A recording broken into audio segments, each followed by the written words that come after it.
Lady Susan Hussey, 83 ans, était l'une des confidentes de la défunte reine Elisabeth II pendant plus de 60 ans.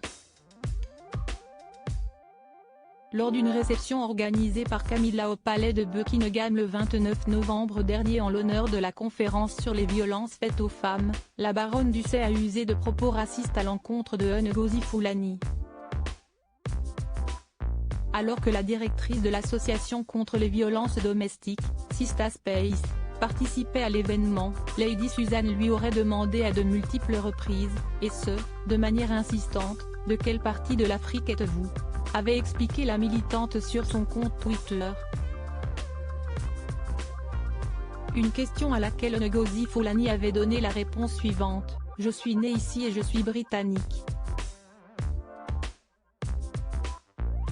Pour tenter de calmer la polémique, Buckingham avait d'abord évoqué la démission, mais aussi les excuses de Lady Susan à son interlocutrice. Dans un communiqué publié le 16 décembre dernier, le palais déclarait « Lady Susan présente ses sincères excuses pour les commentaires et le désarroi causé à Madame Fulani », avant de poursuivre « Madame Fulani, qui a reçu injustement un torrent de critiques sur les réseaux sociaux, a accepté ses excuses et comprend qu'il n'y avait aucune intention malveillante ». Un communiqué commenté par l'activiste toujours sur son compte Twitter, « Ensemble, nous sommes plus forts, la haine ne gagnera jamais ».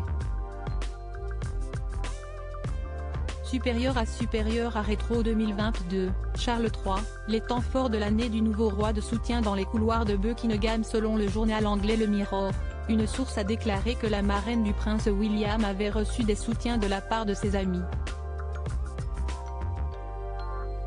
Certains ont même suggéré que Lady Susan devrait être la bienvenue au couronnement. Ils ont souligné ses nombreuses années de service rendues à la reine. Environ 2000 personnes sont attendues à l'abbaye de Westminster à Londres le 6 mai prochain. L'événement sera également retransmis sur les plus grandes chaînes de télévision. Alors que Meghan Markle et le prince Harry avaient dénoncé des faits de racisme dans leur documentaire actuellement en diffusion sur Netflix, cette invitation fait ressurgir les tensions et atténue les efforts fournis par Charles III en faveur de la diversité au sein de la sphère royale. Article écrit en collaboration avec 6 Médias. Crédit photo, Backgrid UK.